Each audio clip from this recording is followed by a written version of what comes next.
Hello बच्चों, क्या हालचाल, कैसे हो आप सब। Welcome to three steps academy.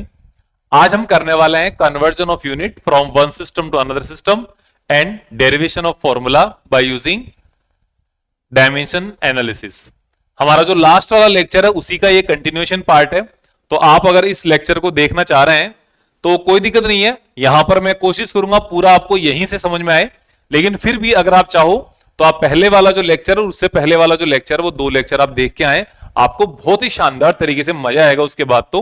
लेकिन मैं कोशिश करूंगा आपको यहां पर इसी लेक्चर में आपको पूरा अच्छे तरीके से समझ में आएगा कि दोनों ही टॉपिक थोड़े से उस पहले वाले टॉपिक पे डिपेंड नहीं करते। लेकिन उसके पहले वाले जो लेक्चर है डायमेंशनल एनालिसिस का जो लेक्चर है जहां पे हम डायमेंशंस कैलकुलेट करते हैं, वहां से आपको थोड़ा सा जरूरत यहां पर पड़ेगी, ठीक है ना। तो इस तरीके से देखना। तो हम लास्ट वाले लेक्चर में principal of homogeneity and checking the correctness of equation, ये 2 पार्ट हम कर चुके हैं। आज वाले लेक्चर में हम करेंगे conversion of units from one system to another system and derivation of formula using dimensions analysis. तो ये 2 जो टॉपिक है नीचे वाले, ये हम आज इस लेक्चर में करने वाले हैं। तो यहां पे बिना टाइम वेस्ट किए हम शुरुआत करते हैं अपने लेक्चर के बारे में, अपने टॉपिक के बारे में। टॉपिक देखो, सबसे पहले क्या है important, conversion of units from one system to another system. एक सिस्टम से तो यूनिट्स को कन्वर्ट करना है हमें दूसरे सिस्टम के अंदर, तो इसी को हम यहां पर काम में लेंगे।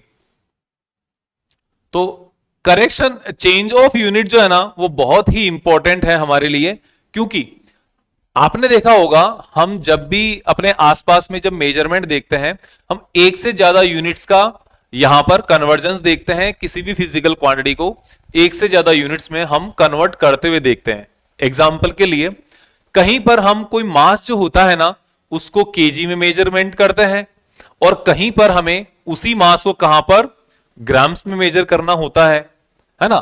मान लो आप मार्केट से लेकर आए किलोग्राम्स के अंदर और अब अपने स्टूडेंट्स को बांट रहे हो, या अपने घर के ऊपर लाके आपने गलती से ग्राम्स में बता दिया, तो वहां पर फिर क्या है, आपको कन्वर्जन सही आना चाहिए। जैसे अगर आप यहां पर 1 kg है, इस 1 kg को ग्राम्स में अगर लिखोगे तो कितना लिखोगे, 1000 ग्राम। सिमिलरली अगर आप मार्केट से कोई ½ kg कोई सामान लेकर आए, kg है, इसको आप ऐसे भी लिख सकते हो 0.5 kg, ठीक है। लेकिन आपको कोई ग्राम्स में अगर पूछ ले तो आप क्या कहोगे, आप ये कहोगे कि 500 ग्राम्स है ये। तो आपने एक सिस्टम से दूसरे सिस्टम में कन्वर्ट कर दिया ना, किलोग्राम से ग्राम्स में कन्वर्ट कर दिया, क्योंकि हमारे पास भी यहां पर फिजिक्स के अंदर भी 3 अलग अलग सिस्टम है फिजिकल क्वांटिटीज को मेजर करने के लिए, जिसमें से एक है एमकेएस, दूसरा है सीजीएस और तीसरा है एफपीएस। एमकेएस में लेंथ को मीटर में कन्वर्ट करते हैं, सीजीएस में सेंटीमीटर में, और यहां पर फुट के अंदर। अगर मैं मास की बात करूं, मास को यहां पर किलो करते हैं, इसके अंदर सीजीएस में ग्राम्स में, और यहां पर पाउंड्स में मेजर करते हैं।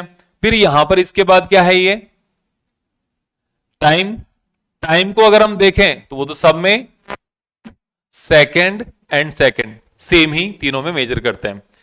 तो ऐसा भी तो होता है ना, ये तो सिंपलेस्ट क्वांटिटीज है, फंडामेंटल क्वांटिटीज है, इनको तो अब डायरेक्ट ही कन्वर्ट कर दिया। जैसे केजी को ग्राम्स में कन्वर्ट कर दिया।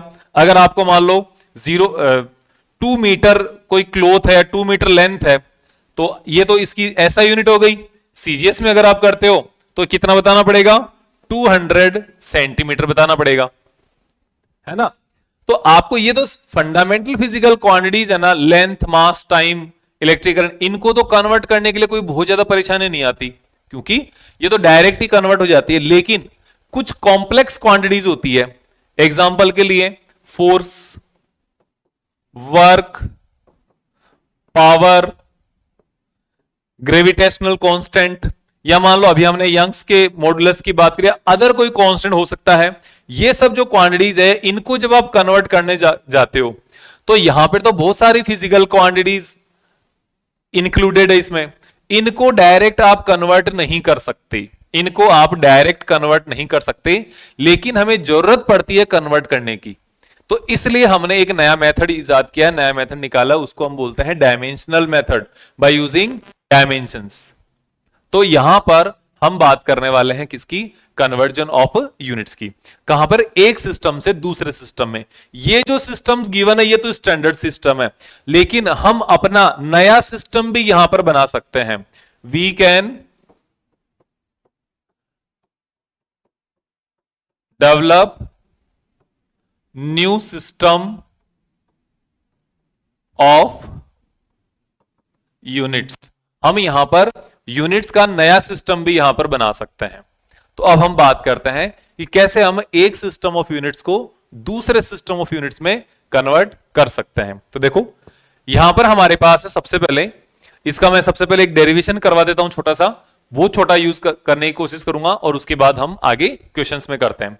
तो देखो आपके पास कोई भी एक फिजिकल क्वांटिटी है, तो उस फिजिकल क्वांटिटी को जब मेजर करते हो तो मेजर करने पर उसको रिप्रेजेंट करने का क्या तरीका है? किसी फिजिकल क्वांटिटी को रिप्रेजेंट करने का आपके पास तरीका होगा कि आपने फिजिकल क्वांटिटी है उसको रिप्रेजेंट करने का तरीका है उसकी न्यूमेरिकल वैल्यू जो उसका मैग्नीट्यूड होगा इनटू उसकी यूनिट, जो कोई भी इसकी यूनिट हो सकती है। एग्जाम्पल की अगर मैं बात करूं यहां पर, जैसे आपने अगर मास आपने लिया है तो 5 kg है ना, तो 5 क्या है? ये न्यूमेरिकल वैल्यू है। केजी क्या है? ये यूनिट है। ठीक है, आपने लिखा मान लो फोर्स, तो फोर्स के लिए आपने लिख लिया 20 न्यूटन, तो 20 इज ए न्यूमेरिकल वैल्यू जो कि मैग्नीट्यूड है, N is a unit newton. आपने मान लो वर्क लिया या एनर्जी लिया, तो सपोज 25 जूल, तो joule is a unit, 25 is a number numerical value कि 25 जूल है ये, है ना। जैसे आपने रुपए की अगर बात करो तो रुपए की 25 रुपीज, अब 25 रुपीज है ना। अब पैसे में अगर आपको 25 पैसा, तो वो अलग चीज है, वो अलग यूनिट है। फिर 25 पैसा नहीं, फिर आप 25 रुपीज को जब पैसा में कन्वर्ट करोगे, 25 अगर आपके पास रुपीज है, पैसा में कन्वर्ट करने पर कितने? 25 फिर पैसा, 2500 हो जाएगा फिर वो, तो वो कन्वर्जन हो गया। ठीक है, ऐसे ही यहां पर कन्वर्जन है ना। तो यहां पर इन किसी भी फिजिकल क्वांटिटी को रिप्रेजेंट करने के लिए आपके पास उसकी न्यूमेरिकल वैल्यूज है और उसकी यूनिट्स होनी चाहिए, उसको रिप्रेजेंट करने का ये सबसे बढ़िया तरीका है। तो इसी को हम काम में लेंगे। तो हमारे पास सपोज पता है कि कोई फिजिकल क्वांटिटी है जिसको हमने मेजर किया है, तो उसका जो मेजरमेंट है, measurement of a physical quantity in system 1, किसी एक सिस्टम में उस फिजिकल क्वांटिटी को हम रिप्रेजेंट अगर करेंगे तो N1 U1। एग्जाम्पल के लिए मैं साथ साथ लेके चल रहा हूं, आपने लेंथ को मेजर किया और वो 5 मीटर लेंथ है, तो यहां पर N की वैल्यू 5 है, N1 की वैल्यू, U1 की वैल्यू क्या है? मीटर है। बस इतनी सी बात है। तो 5 मीटर आपने रिप्रेजेंट कर दिया, चलो ठीक है, कोई बात नहीं। अब हम बात करते हैं कि इसी क्वांटिटी को आपने दूसरी जो यूनिट है दूसरे सिस्टम में मेजर किया, इन सिस्टम 2, कि सपोज आपके पास कोई भी एक लेंथ है, आपने मेजर किया तो वो 5 मीटर आया एक यूनिट में, आपने एमकेएस में किया। तो अब आपने उसको सेंटीमीटर्स में मेजर करना स्टार्ट कर दिया, तो क्या आ जाएगा? सेंटीमीटर में मेजर करोगे तो यही कन्वर्ट हो गए 500 सेंटीमीटर होगा, मतलब बदल जाएगा नहीं है। ठीक ऐसे ही यहां पर भी जब आप दूसरे सिस्टम में मेजर करोगे तो ये जो Q है, क्वांटिटी की वैल्यू, मैग्नीट्यूड, नेट जो अमाउंट है ना, वो तो सेम रहेगा हमेशा, फिक्स एकदम, लेकिन उसकी यूनिट बदल जाएगी और यूनिट बदलने से उसकी जो न्यूमेरिकल वैल्यू है ये भी बदल जाएगी। जैसे कि मैंने यहां पे बदला, 5 मीटर जो लेंथ है, 5 मीटर लेंथ तो 5 ही रहेगी, लेकिन अगर आपने उसको मीटर में मेजर किया तो वो 5 मीटर है, अगर आपने सेंटीमीटर में मेजर किया तो वो 5 इंटू 100 सेंटीमीटर है। क्योंकि आपको पता है 1 मीटर को सेंटीमीटर में कन्वर्ट करने के लिए 100 सेंटीमीटर लगाना पड़ता है। तो यहां पर 5 into 100 centimetre equals to 500 centimetre. तो आपकी अब ये जो है ना U2 कितना हो गया, सेंटीमीटर हो गया, N2 कितना हो गया, 500 हो गया। तो इसी तरीके से यहां पर है कि आपने यूनिट चेंज, सिस्टम चेंज कर दिया तो यूनिट चेंज हो गई, यूनिट के साथ साथ इसकी न्यूमेरिकल वैल्यू भी चेंज होगी। लेकिन मैग्नीट्यूड दोनों का, ये भी L है और ये भी L है, मैग्नीट्यूड तो दोनों का सेम है। मतलब इक्वेशन 1 में इसको लगा देता हूं, इक्वेशन 2 में इसको लगा देता हूं, और आप लिख सकते हो फ्रॉम इक्वेशन 1 एंड इक्वेशन 2। तो आपके सामने आ जाएगा N2U2 is equals to N1U1 and N2 is equals to N1U1 upon U2। ये आपके सामने क्या हो गया, ये आपके सामने दूसरे सिस्टम के अंदर इस यूनिट को रिप्रेजेंट करने का तरीका हो गया। ये सेकंड सिस्टम में नंबर आ जाएगा, सेकंड सिस्टम उसकी वैल्यू आ जाएगी कि इतनी वैल्यू है। अब इसको रिप्रेजेंट, इसको सोल्व करने का एक तो तरीका क्या है, आप डायरेक्ट यहां से यूनिट से कर सकते हो, लेकिन यूनिट्स में हम कई बार कर सकते हैं, कई बार नहीं कर सकते कि जब कॉम्प्लेक्स यूनिट होती है। तो हम हमेशा ये कोशिश करते हैं कि एक काम करो भैया, यहां पर इनका डायमेंशनल फॉर्मूला बताओ। तो डायमेंशनल फॉर्मूला क्या हो गया, डायमेंशनल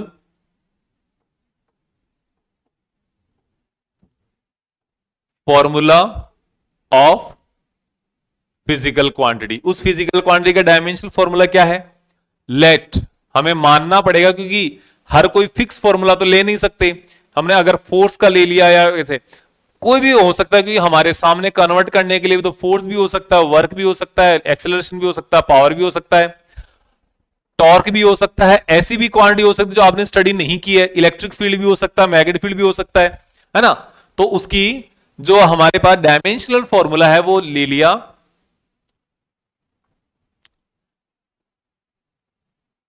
m की पावर x, l की पावर y, x y नहीं abc लेता हूं मैं, abc से ज्यादा कंफर्टेबल हूं, m की पावर a, l की पावर b एंड t की पावर c। इस तरीके से आपने इसको कंसिडर कर लिया। ये अपना डायमेंशनल फॉर्मूला है फिजिकल क्वांटिटी का। अब देखो एक बात बता देता हूं कि हमारे पास जो डायमेंशनल फॉर्मूला होता है ना, ये यूनिट के साथ चेंज नहीं होता। डायमेंशनल फॉर्मूला यूनिट के साथ चेंज नहीं होता, ये आप ध्यान रखना, does not change with units. किसी भी यूनिट्स ही नहीं, बस इतना लिख लो, यूनिट के साथ चेंज करता ना क्वांटिटी। एक फिजिकल क्वांटिटी का डायमेंशनल फॉर्मूला एक ही होता है, फिक्स होता है वो। ओके, तो इसलिए हमने ये यहां पर लिख दिया डज नॉट चेंज। अब एक बात देखो, जब हम किसी भी फिजिकल क्वांटिटी की यूनिट लिखते हैं, जैसे हम फोर्स की बात करूं अगर मैं, तो फोर्स हमारे पास क्या होता है, न्यूटन होता है। ये तो हमारी एक डेराइव्ड जो एक इसकी सिंबल रिप्रेजेंट किया हुआ है। अदरवाइज फोर्स का फॉर्मूला क्या होता है, फोर्स का फॉर्मूला होता है केजी मीटर पर सेकंड स्क्वायर, ये इसकी यूनिट होती है। और इस यूनिट से आप इसका डायमेंशनल फॉर्मूला भी निकाल सकते हो। क्या कि आपको पता चला कि इसका डायमेंशनल फॉर्मूला रहेगा m1 l1 t-2। ये क्या है, ये इस यूनिट के ही तो बराबर है भाई, न्यूटन जो फोर्स की यूनिट है वो इसी के तो बराबर है, यही तो होगा। तो इसलिए हम लिख सकते हैं u1 is equals to m1 की पावर a, l1 की पावर b, t1 की पावर c। ये फर्स्ट वाली यूनिट है। एंड सेकेंड वाली जो यूनिट है ये क्या है, u2 is equals to m2 की पावर a, l2 की पावर b एंड t2 की पावर c। कैसे, अगर आप यहां पर ये जो लिखा है इसमें अगर आप इसको लिखते हो तो ये क्या लिखोगे, केजी मीटर पर सेकंड स्क्वायर या सेकंड की पावर -2। अब अगर आपको इसको सीजीएस में कन्वर्ट करना है तो आप क्या लिख दोगे, सीजीएस में केजी को मास को क्या लिख दोगे, मास को लिख दोगे आप ग्राम्स, लेंथ को सेंटीमीटर्स, और ये सेकंड को, इसको सेकंड का सेकंड में लिखोगे। लेकिन ये जो इसकी यूनिट्स है ना, जो इसकी पावर है, जो डायमेंशनल फॉर्मूला, ये इसमें 1 रहेगा, इसमें भी 1 रहेगा, इसमें 1, इसमें भी 1, लेकिन इसमें -2, इसमें भी -2। डायमेंशनल फॉर्मूला चेंज नहीं होगा, इसकी यूनिट चेंज हो जाएगी सिस्टम के साथ। तो ये इसकी यूनिट है, यहां पे इसकी यूनिट m1 है, L1 T1, इसमें यूनिट m2 L2 T2, इस तरीके से काम में लेना है। अब आपके सामने आ गया कि N2 is equals to N1 M1 power A, L1 power B, T1 power C upon M2 power A, L2 power B, T2 power C। इस तरीके से आप इसको आराम से लिख सकते हो। और फिर फाइनली आ जाएगा N2 is equals to N1 M1 upon M2 power A, L1 upon L2 power B, जो भी इसकी पावर आएगी, T1 upon T2 power C। इस तरीके से आप इसको कन्वर्ट कर सकते हो फ्रॉम एक सिस्टम से दूसरे सिस्टम के अंदर, इस तरीके से। अब मैं यहां पर आपको एक एग्जांपल के साथ बता रहा हूं कि इसको काम में कैसे लेते हैं। डेराइव तो कर दिया, काम में कैसे लेना है। काम में इस तरीके से लेना है, जब आपको एक यूनिट, जो गिवन जो सिस्टम होगा ना, वो होगा N1।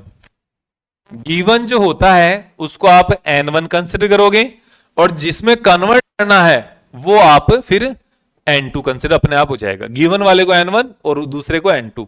अब देखो, गिवन वाले की वैल्यू ऊपर लिखोगे। एक बार एग्जांपल देखते हैं, आपको पता चलेगा, है ना।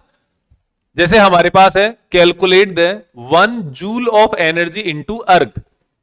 जूल क्या है? जूल इज एसआई यूनिट, जिसको आप एमकेएस भी बोलते हो, और अर्ग इज ए सीजीएस यूनिट। इसमें कन्वर्ट करना है। अब आपको पता है इसका डायमेंशनल फॉर्मूला क्या होता है। डायमेंशंस ऑफ एनर्जी क्या होता है, ये पता है क्या? ये होती है M1 L2 T-2, ये होती है। जब ये होती है तो काम हो गया। A की वैल्यू आ गई 1, B की वैल्यू 2, C की वैल्यू -2। अलग से लिखने की जरूरत बिल्कुल भी नहीं है, मैंने लिख दिया, कोई बात नहीं। आप डायरेक्ट यहां से सोल्व कर सकते हो। फिर अब 1 जूल है ना, 1 जूल इज इक्वल्स टू कितना अर्ग, यही तो देखना है। ये क्या है? ये U1 है, ये U2 है, ये N2 है, ये N1 है ना। तो N2 इज इक्वल्स टू क्या आएगा? N2 is equals to U1 upon U2। और ये वैल्यू क्या थी? N1 की वैल्यू 1, U1 की वैल्यू क्या है? देखो, M1 upon M2, L1 upon L2, T1 upon T2, ये तो है ही। अब जो ABC है ना, वो रख दो। कितना है? 1, 2, -2, सिंपल। अब MK जो गिवन है, इसमें मास की यूनिट क्या है? इसमें मास की यूनिट है kg। इसमें मास की यूनिट क्या है? दूसरे वाले में, जिसमें कन्वर्ट करना है, ग्राम है। पावर 1। लेंथ की यूनिट क्या है यहां पे? मीटर। सेकंड वाले में सेंटीमीटर। 2 टाइम की यूनिट, एमकेएस में भी सेकंड है, इसमें भी सेकंड है, -2 हो गया। अब क्या करना है? कुछ नहीं करना, केजी को ग्राम में कन्वर्ट कर दो, दोनों की यूनिट सेम कर दो, है ना, जिसे ये कट जाए यूनिट। तो यहां पर केजी को कन्वर्ट करोगे ग्राम में तो 1000 ग्राम, 1000 ग्राम अपॉन ग्राम, इनटू ये मीटर को सेंटीमीटर में कन्वर्ट कर दो, 100 सेंटीमीटर अपॉन सेंटीमीटर, पावर 2, इधर पावर 1, और यहां पर कोई कन्वर्ट करने की जरूरत नहीं, power -2, simple. Cancel out, centimetre से सेंटीमीटर कैंसिल आउट, सेकंड से सेकंड कैंसिल आउट, तो ये तो पूरा खत्म हो गया, 1 है, 1 की पावर कितनी भी हो कोई फर्क नहीं पड़ता।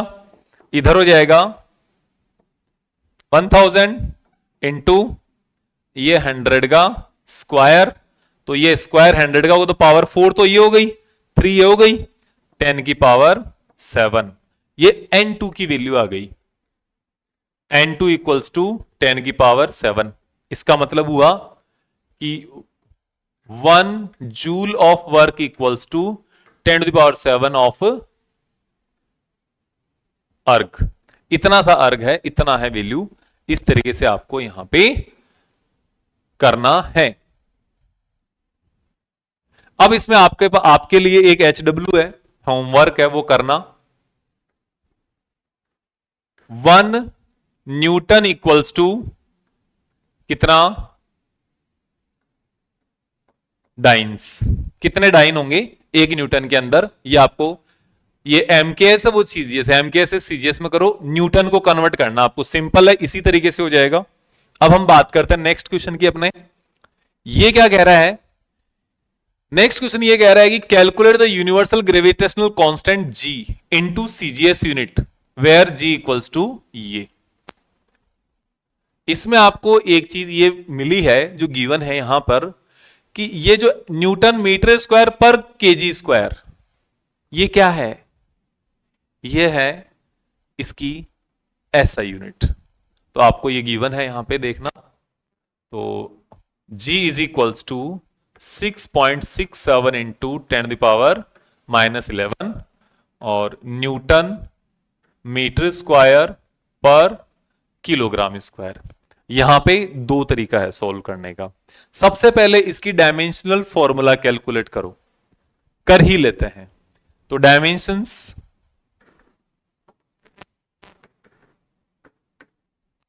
तो डायमेंशंस हमारे पास देखो, एक तो ये तरीका है, दूसरा तरीका हमें न्यूटन का कितने डाइन होते हैं अगर वो पता है, जो कि मुझे पता है, हम डायरेक्ट उससे भी सॉल्व कर सकते हैं, मैं वो भी करवा दूंगा। पहले ये देखो, तो डायमेंशंस के क्या होगी, न्यूटन मीटर स्क्वायर पर किलोग्राम स्क्वायर, ये है ना। तो न्यूटन का क्या होता है, m1 L1 T -2 upon into L2 upon क्या हो गया ये केजी, मतलब m की पावर 2। तो यहां पर इसको सॉल्व करने पर आपको क्या मिलेगा, ये मिलेगा आपको L की पावर 2 और ये m की पावर -1, L की पावर 3 और T की पावर -2, ये हो गया। अब आपको सॉल्व करने का तरीका वही है, n2 is equals to n1 into u1 upon u2 और n1 into m1 upon m2 power a की जगह यहां पे आ जाएगा जो भी आएगा, L1 upon L2 T1 upon T2। तो देखो पावर कितनी है, -1, यहां पे 3 और यहां पे -2, यही होगा न्यूटन मीटर स्क्वायर पर किलोग्राम स्क्वायर, ठीक है। अब देखो यहां पर सॉल्व करने पर, अब ये देखो जो ये m1 m2 है ना, तो ये मास की यहां पर यूनिट क्या है, केजी, नीचे ग्राम, पावर -1, यहां पर सेंटीमीटर 100 यहां पर मीटर और CGS में सेंटीमीटर पावर 3 और इंटू सेकेंड पावर -2 और आगे केजी को ग्राम में कन्वर्ट कर दो, 100 ग्राम अपॉन, और हां एक चीज यहां पर नहीं चल रही अपनी, क्या यहां से n1 तो रखा ही नहीं, इसमें तो n1 है तो यहां पे रख दो n1, 6.67 into 10 to the power -11, 6.67 into 10 to the power -11, ये ध्यान रखना भाई, वरना गलत हो जाएगा, है ना, वरना गलत हो जाएगा। भूल जाते हैं जनरली, कोई खास बात नहीं है। अभी मीटर को सेंटीमीटर में कन्वर्ट करोगे और नीचे सेंटीमीटर है ऑलरेडी, पावर यहां पर 3, यहां पे -1। पहले वाले में क्या है, पावर यहां पे -1 है, और इनटू ये सेकंड और ये भी सेकंड, पावर -2। तो ग्राम से ग्राम कटेगा, सेंटीमीटर सेंटीमीटर, इससे ये कटेगा, खत्म। अब देखो इसको पूरे को सोल्व करोगे तो हो जाएगा 6.67 इंटू 11 इंटू, अब ये 1000 है, इसकी पावर क्या -1 है, और ये 100 है, इसकी पावर 3 है। तो इसको सोल्व करने पर क्या, ये तो खुद खत्म हो जाएगा। 6.67 इंटू 10⁻11, और ये 10⁻6 ऊपर है, और ये ऐसे नहीं, ऐसे कर लो चाहे, 6 है मतलब 6 जीरोस लगा दिया, और ये नीचे 1000 आ गया। ये वाला जो है ना नीचे आ जाएगा, तो ये 3 0 से 3 0 कैंसिल आउट, ये 3 0 पावर 3 इसमें ऐड होगी। 6.67 इंटू 10⁻8, ये आपके पास n2 की वैल्यू आ गई। और जो यूनिट अगर इसकी देखोगे अब यहां पर, तो क्या, डाइन सेंटीमीटर स्क्वायर पर ग्राम स्क्वायर, इस तरीके से इसकी यूनिट हो जाएगी। दूसरा तरीका क्या है करने का, दूसरा तरीका यही है, इनको डायरेक्ट जो यूनिट्स है ना, यूनिट्स का रखो और काम हो जाएगा। कैसे, देखो दूसरा जो तरीका वो यहां पे बता देता हूं।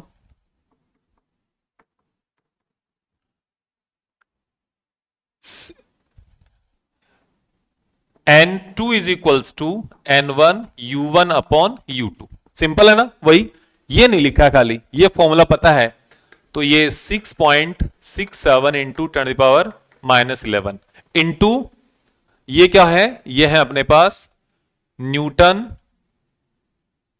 मीटर स्क्वायर अपॉन किलोग्राम, ये U1 है।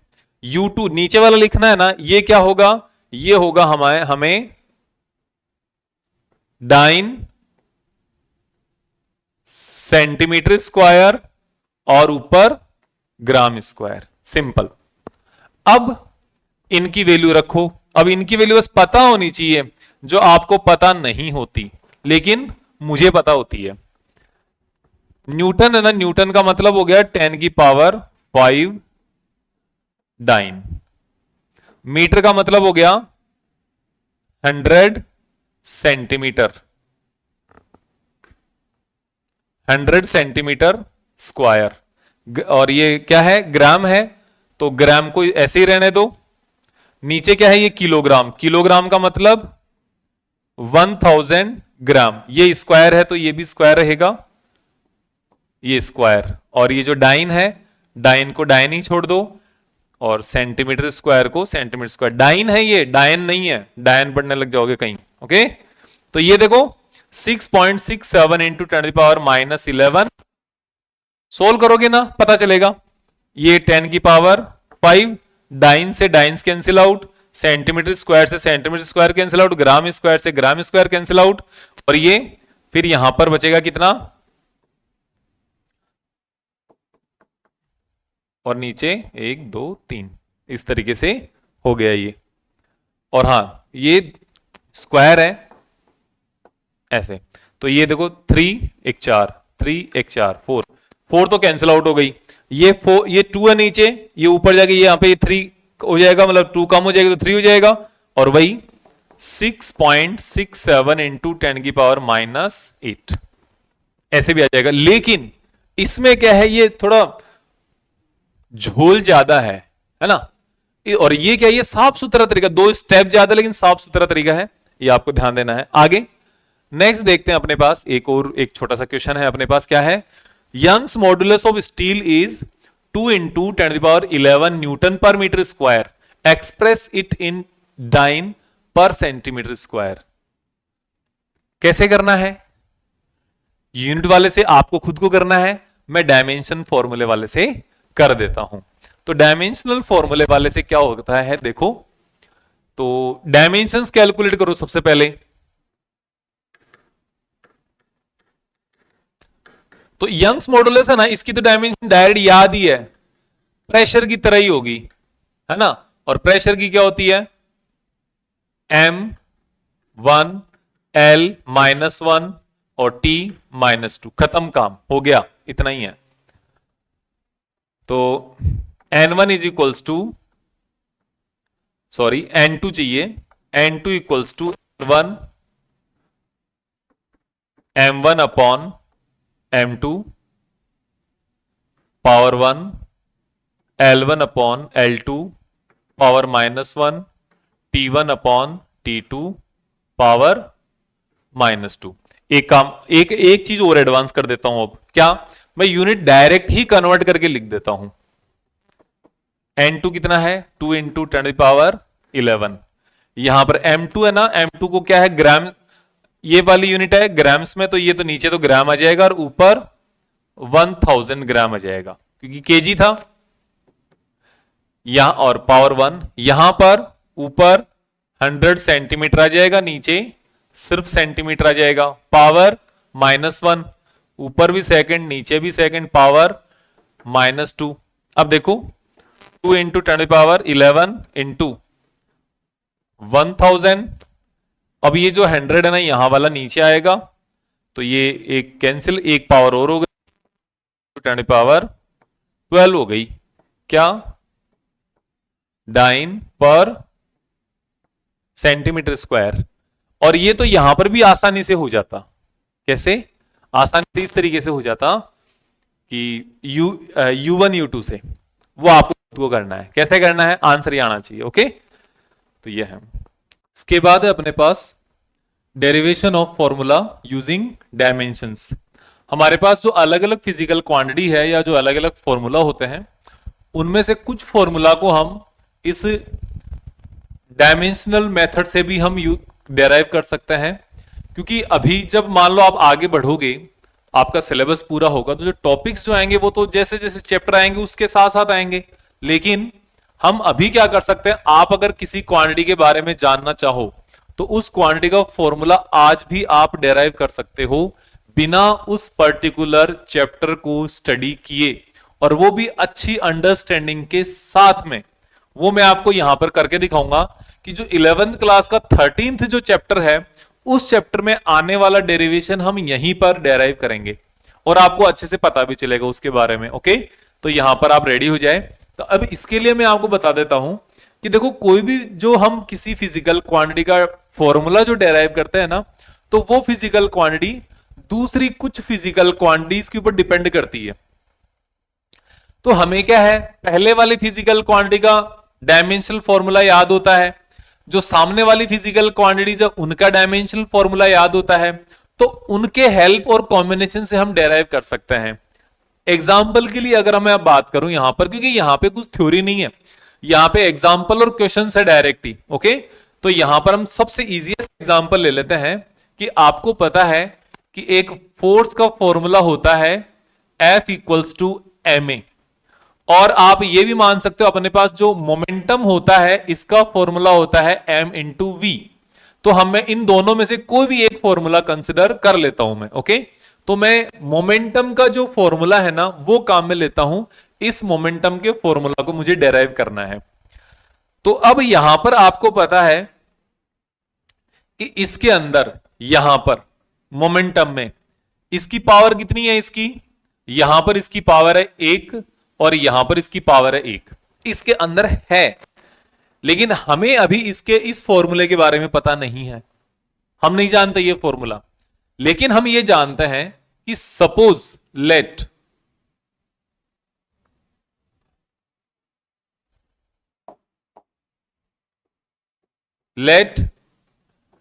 dimensions of P in terms of M and V are A and B। इसका मतलब क्या है, इसका मतलब यह है कि आपके पास जो P है ये मास पर डिपेंड कर रहा है, किस पावर के साथ, A पावर के साथ, है ना। या फिर आप ऐसे भी मान सकते हो कि let P depends upon M and P as follows. जो P है ना, ये M और P, जो P है ये M और V पर डिपेंड कर रहा है। कैसे, अभी देखते हैं कि आपके पास P is proportional to M की पावर A, कि जो हमारे पास P का फॉर्मूला बनेगा उसमें M की पावर A होगी, और ये जो P है ये V पर भी डिपेंड कर रहा है सिटी पर, लेकिन इसके लिए पावर कितनी है, B है।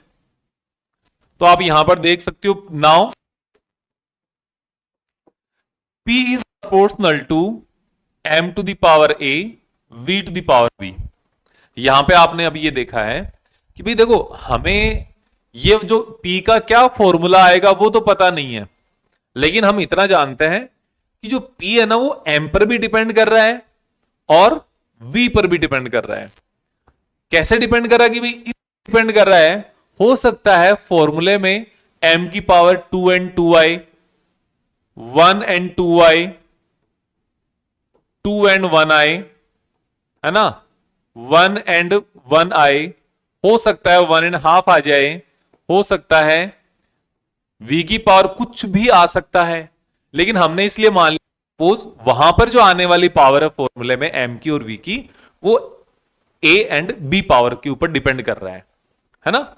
जैसे आपने देखा है कि काइनेटिक एनर्जी का फॉर्मूला था 1/2m, ये आपको पता है। तो यहां पे काइनेटिक एनर्जी, मास इंक्रीज होने, एनर्जी इंक्रीज होने के पास एनर्जी और ज्यादा इंक्रीज हो, क्योंकि स्क्वायर पे डिपेंडेंट है। तो ठीक ऐसे ही अगर हमारे पास उस ए और बी की वैल्यू आ जाएगी तो हम फाइनल फॉर्मूला निकाल लेंगे। तो ये आपके पास प्रोपोर्शनली कांस्टेंट प्रोपोर्शनल हो गया, और हम इस प्रोपोर्शनली कांस्टेंट रख देंगे एक,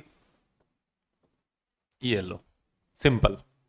अब आपको पता है कि हम यहां पर दोनों जगह इनकी दोनों साइड की जो डायमेंशन है वो क्या होती है, सेम होती है according to principle of homogeneity. तो डायमेंशंस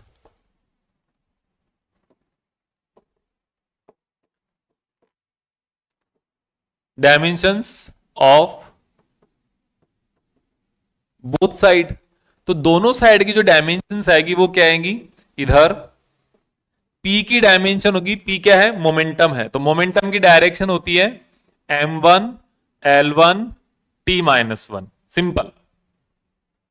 और m की क्या डायमेंशन है, मास, मास की डायमेंशन होती है m1 l0 t0, या आप सिंपल केवल m1 भी लिख सकते हो। और जो वेलोसिटी v है इसकी डायमेंशन m0 l1 t-1, ये इसकी डायमेंशन हो गई। तो ये जो दोनों, ये जो तीनों डायमेंशन है, तीनों फिजिकल क्वांटिटी की, P की, M की, V की, ये आप इसके अंदर यहां पे रख दो। तो जब आप यहां पे रखोगे तो आपके सामने आ जाएगा m1 l1 t-1 हो गया। इधर k as it is, k को रहने दो, साथ में रख दो मतलब, और m1 l0 t0, इधर m0 l1 t-1। लेकिन आपको पता है यहां पे m की पावर तो a है और v की पावर b है, तो m की पावर a और इसकी पावर b, इनको पूरे को सोल्व कर दो फिर से, m1 l1 t-1, इधर k, और डायमेंशन अगर हम देखें यहां पे तो m की पावर a ये है ना, ये a हो जाएगी, और ये तो 0 है, इसको देखते हैं l की पावर b, और ये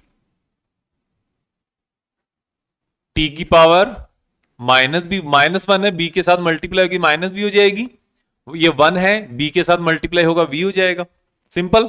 अब आप देखो आगे यहां पे क्या है, इन दोनों तरफ डायमेंशंस को कंपेयर कर दो, compare dimensions of both side, दोनों साइड की जो डायमेंशन है ना उनको कंपेयर हो, क्योंकि दोनों की डायमेंशन तो इक्वल होनी है, जब इक्वल होनी है तो ये वाला नंबर और ये वाला नंबर बराबर होना चाहिए, मतलब a इज इक्वल्स टू 1 और ये b इज इक्वल्स टू 1, और t की dimension minus B is equals to -1, तो यहां से भी आपको b इज इक्वल्स टू 1 ही मिलेगा, तो a की वैल्यू भी 1 आ गई और b की वैल्यू भी 1 आ गई, ये दोनों वैल्यू यहां पे रख दो, तो now substitute value of a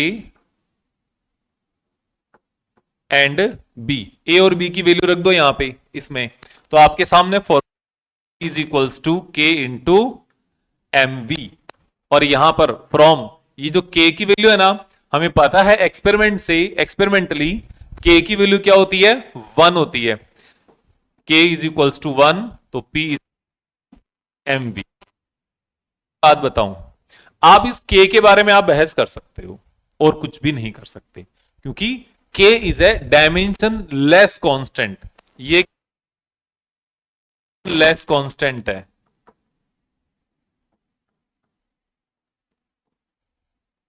और ये जो फॉर्मूला हम डेराइव कर रहे हैं ना, ये डायमेंशन लेस कांस्टेंट होगा उसी कंडीशन में कर सकते हैं, और इस कांस्टेंट की जो वैल्यू है वो हम डायरेक्ट इस डायमेंशनल एनालिसिस से फाइंड आउट नहीं करते हैं, इसके लिए हमें कोई अलग एक्सपेरिमेंट करना होगा, हमें अलग काम करना होगा, वहां से हम फाइंड आउट कर सकते हैं।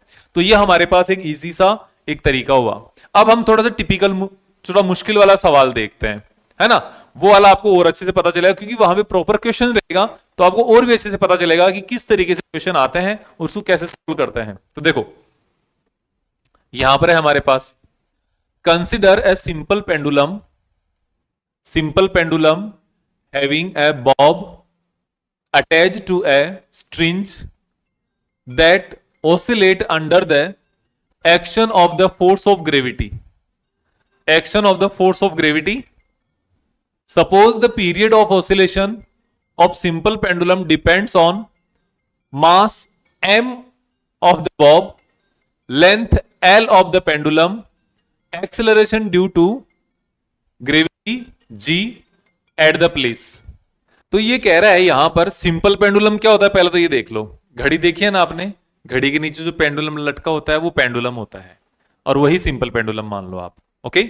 और एक तरीके ऐसे बता दो, यहां पर एक कोई यहां पर सपोर्ट है और यहां पर रस्सी से बांधकर आपने कोई मास लटका दिया, कोई भी वजन लटका दिया यहां पर, और फिर ये लगातार ऑसिलेट कर रहा है, ये सिंपल पेंडुलम है, ये इसकी लेंथ होती है, यहां पर जो आपने वजन लटकाया, जो मास लटकाया वो एम मास होता है, और ग्रेविटेशनल एक्सेलरेशन नीचे की तरफ लगता ही है, ये आपको सबको पता ही है ना।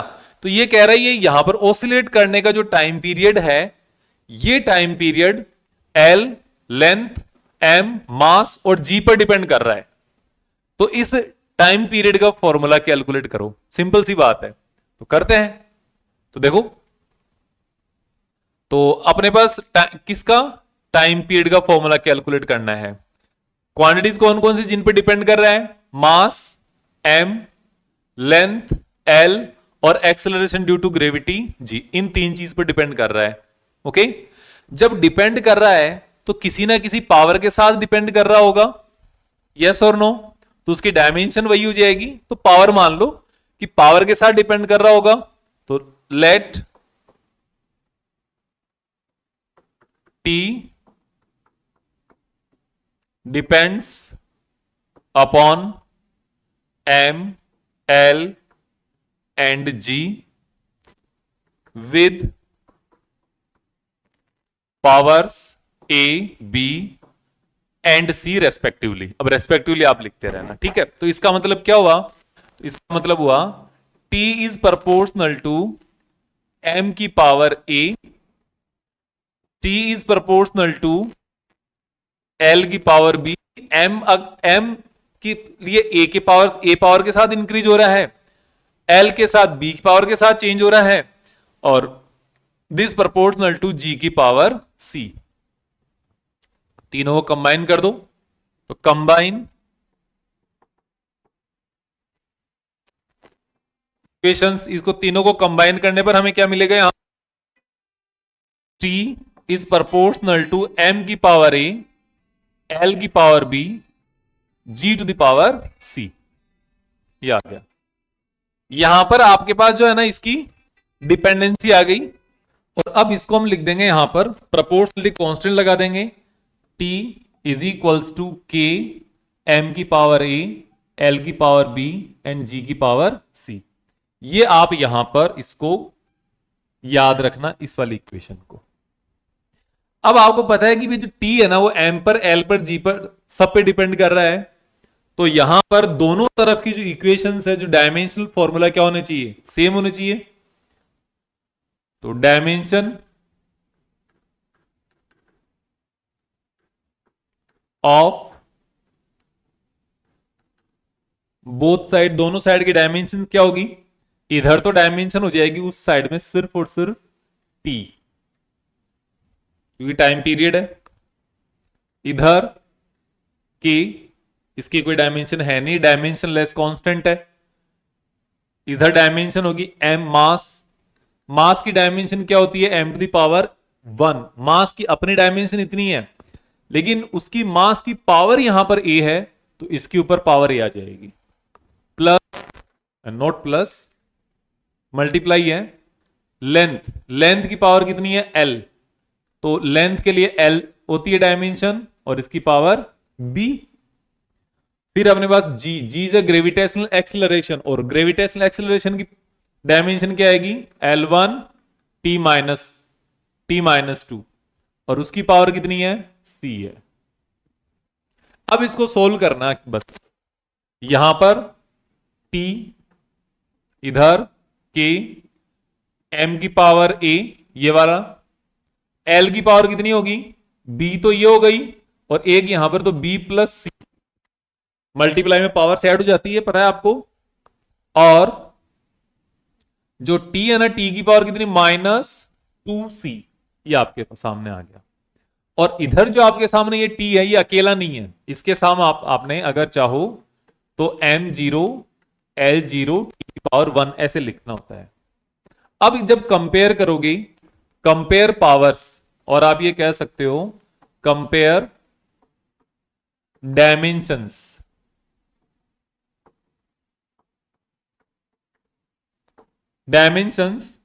तो a इज इक्वल्स टू कितना आएगा, 0, क्योंकि मास की यहां पर कितनी है, a है, और यहां पर 0, तो a इक्वल्स टू 0, खत्म बात, इसका a की वैल्यू तो आ गई। दूसरा ये b प्लस सी कितना आएगा, यहां से ये b प्लस सी, एल की पावर b प्लस सी है, और इधर l की पावर 0, ये काम हो गया। इधर t की पावर कितनी है, -2c, और इधर t की पावर, इधर यहां पे 1, तो यहां से c की पावर वैल्यू आ जाएगी -1/2। c की वैल्यू जैसे -2c इक्वल्स टू 1 आ गया, तो c की वैल्यू -1/2। ये -1/2 आप यहां से उठाकर इसके अंदर रख दो, तो यहां से देखो क्या वैल्यू आएगी, जब आप यहां पे रखोगे, b नीचे रखते हैं, देखो थोड़ी हमें स्पेस भी चाहिए होगा, b -1/2 इक्वल्स टू 0, तो यहां से b इज इक्वल्स टू 1/2। ये आपके सामने c की वैल्यू आ गई, ये आपके सामने b की वैल्यू आ गई, और ये आपके सामने a की वैल्यू आ गई। ये तीनों वैल्यूज आप यहां पर इस इक्वेशन में रखो, तो जैसे आप इस इक्वेशन में रखोगे ये वैल्यूज, तो आपके सामने आ जाएगा t is equals to k m की पावर 0, l की पावर 1/2, g की पावर -1/2। पावर माइनस में होने का मतलब समझते हो क्या आप, k m पावर 0 होने का मतलब तो 1 हो जाएगा, k की टर्म हो जाएगी, m की टर्म हो जाएगी, खत्म। l की पावर 1/2, g की पावर -1/2 है, तो पावर मतलब नीचे आ जाएगी। और ये पावर 1/2 का मतलब क्या होता है, k और ये अंडर रूट एल अपॉन जी, दोनों के आधी आधी पावर है तो दोनों अंडर रूट में आएंगे, तो ये अंडर रूट एल अपॉन जी। तो टी की वैल्यू आ गई,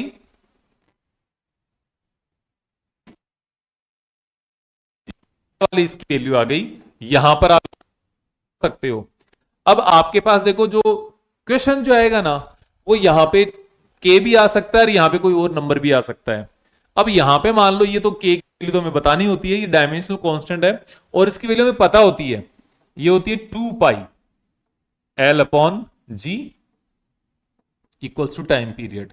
हम इस डायमेंशनल, ये जो डायमेंशनल लेस कांस्टेंट है ना, इसके बारे में कुछ नहीं बोल सकते, इसकी वैल्यू हम नहीं बता सकते, बाकी हमारा पूरा फॉर्मूला हम डेराइव कर सकते हैं। तो इस तरीके से आपको समझ के यहां पे चलना है। आगे और देखते हैं हम इसके नेक्स्ट। इसके नेक्स्ट हमारे पास एक और क्वेश्चन है, क्या कह रहा है, बहुत सही क्वेश्चन, बहुत अच्छा, बहुत पॉपुलर है। The centripetal force F acting on a particle moving uniformly in a circle may depend upon mass, है ना। क्या है सेंट्रीपिटल फोर्स, मतलब फोर्स है जो डिपेंड कर सकता है किसके ऊपर, मास पर, वेलोसिटी पर, रेडियस ऑफ सर्कल पे। Derive the formula of F using method of dimensions.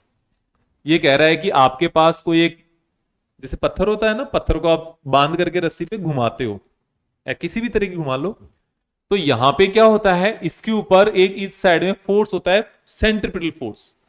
इस सेंट्रीपिटल फोर्स जो डिपेंड कर रहा है ना, वो मास पे, वेलोसिटी पे और रेडियस पे डिपेंड कर रहा है। इसका रिजल्ट कुछ भी आए, कैसे भी हो, कुछ भी हमें मतलब नहीं है, हमें बताना है ये इसका तीनों पर डिपेंड कर रहा है, इसका फॉर्मूला क्या बनेगा। सिंपल बात यह है। तो हम ये बता देते हैं कि let F depends upon M V and R as power A B and C. A B और सी पावर से डिपेंड कर रहा है और कुछ भी नहीं मालूम हमें। ओके, तो देखो F is proportional to M की power A, F is proportional to V की power B, F is proportional to R की पावर सी। इन तीनों पर डिपेंड कर रहा है। तीनों को कंबाइन किया, जब तीनों को कंबाइन करोगे तो F is proportional to M की पावर ए, वी की पावर बी, आर की पावर सी। प्रोपोर्शनलिटी साइन को हटाने के लिए प्रोपोर्शनलिटी कांस्टेंट, ये लो, इस इक्वेशन को ध्यान में रखना। डायमेंशन दोनों तरफ की क्या होनी चाहिए, सेम होनी चाहिए। तो जो डायमेंशन दोनों तरफ की सेम होनी चाहिए, इसके बाद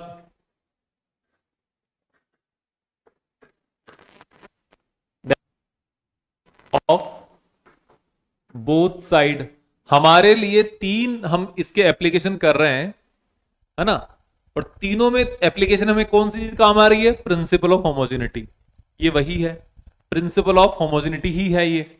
और ये क्या कह रहा है, देखो इधर M1 L1 T-2 फोर्स हो गया कि ये डायमेंशनलेस कांस्टेंट, इसका कुछ नहीं हो सकता, हटा भी सकते हो इसको यहां से आप चाहो तो। M मास है, तो मास तो M की पावर 1 हो जाएगा।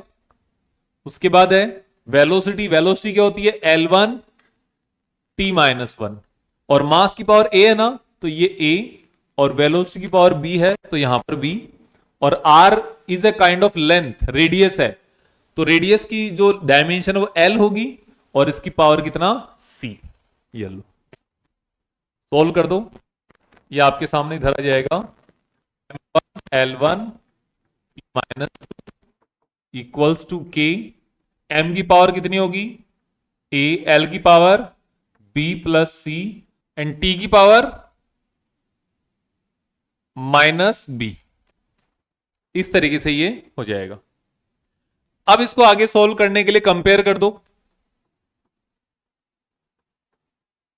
कंपेयर, और ये जो है ना, ये डायमेंशनलेस होता है, इसको ध्यान रखना। इसको आप यहां से हटा भी सकते हो, ये लो। और हमने पहले भी जो किया है ना, यहां से पहले भी जो हमने एग्जाम्पल किए हैं, वहां पर भी आप इनको हटा सकते हो। जैसे ये वाला एग्जाम्पल किया है, तो यहां पर भी ये जो के है ना, ये इस जगह से, यहां पर ये के इस जगह पे डायमेंशंस के साथ में यहां पर ये नहीं आता है। बाकी ठीक है। अब देखो यहां पे क्या होगा, कंपेयर करने पर, compare dimensions, A is equals to कितना, 1, एम की पावर 1, एम की पावर ए, तो ए इक्वल्स टू 1, और B plus C equals to कितना, 1, एल की पावर 1, इधर बी प्लस सी, और माइनस बी इक्वल्स टू -2, ये माइनस बी, ये -2, तो बी इज इक्वल्स टू 2 हो जाएगा। और ये b इक्वल्स टू 2 है, तो यहां पे वैल्यू रखो, ये वैल्यू इस जगह पे रखोगे, तो आपके सामने क्या आएगा, 2 plus C is equals to 1, तो equals to 1 minus 2 equals to -1, ये वैल्यू आ गई। a 1, b 2, c -1 यहां पे रख दो, ये जो वैल्यू है, ये वैल्यू यहां पर रखने के बाद आपको क्या पता चलेगा, ये हो जाएगा f is equals to K m की पावर 1, v की पावर 2, r की पावर -1, या f is equals to k into M V square upon r। और जो k है, इसकी वैल्यू है ना, वो अपने को ऐसे पता नहीं चलेगी, इसकी वैल्यू हमें खुद को पता करनी होगी। यहां पर भी इसकी वैल्यू 1 ही है, f is equals to M V square upon r। अब देखो k की वैल्यू यहां पे 1 है, पहले वाले एग्जाम्पल में कितनी थी, 2 पाई थी इस k की वैल्यू। ये वैल्यू अलग अलग हो सकती है, हाफ भी हो सकती है, 1 भी हो सकती है, 2 भी, 3 भी, 4 भी, 5 भी, कुछ भी हो सकती है, तो इसका आपको ज्यादा टेंशन नहीं लेनी है। अब हमारे पास है एक नेक्स्ट, इसका एक और क्वेश्चन है, ये सिंपल है लेकिन ये थोड़ा अलग है। ये इस क्वेश्चन में थोड़ा अलग काम दिया है, क्या है, if velocity, time and force, समझ में आ रहा है ना, velocity, time and force were chosen as a basic quantities. Basic का मतलब fundamental, fundamental quantities, find the dimensions of mass and energy. ये कह रहा है भाई आपका जो सिस्टम है ना, length, mass, time, current, temperature, amount of substance and ये नहीं चाहिए हमें। हम अपना नया सिस्टम डेवलप कर रहे हैं, उस सिस्टम के अंदर हम फंडामेंटल क्वांटिटी कंसिडर करेंगे, वेलोसिटी को, टाइम को और फोर्स को, इनको मानेंगे हम। लेंथ, मास, टाइम का हमें मतलब नहीं है, इनको तीनों को हम फंडामेंटल क्वांटिटी मानेंगे। और हमें सिर्फ ये बताओ मास और एनर्जी की डायमेंशंस क्या होगी, बस, और कुछ भी नहीं चाहिए। तो सिंपल है, हो जाएगा। तो देखो सबसे पहले किसका, मास के चाहिए ना, हाँ, तो हमारे पास ये क्या है, ये फंडामेंटल क्वांटिटी हो गई। अब लेकिन हमें किसी भी क्वांटिटी का जो डायमेंशन अगर पता करना है, तो उस ये है, इसका पता करना है, मास का और एनर्जी का। तो मास या एनर्जी जिनका भी हमें डायमेंशन पता करना है, उसका फॉर्मूला पता होना चाहिए हमें। अगर फॉर्मूला पता है तो हम डायमेंशन पता कर लेंगे। फॉर्मूला कौन सी टर्म्स में चाहिए, फॉर्मूला चाहिए इन टर्म्स में, फंडामेंटल क्वांटिटी वाले टर्म्स में। ठीक है, कोई बात नहीं। तो चलो हमारे पास है, हमें वी नो दैट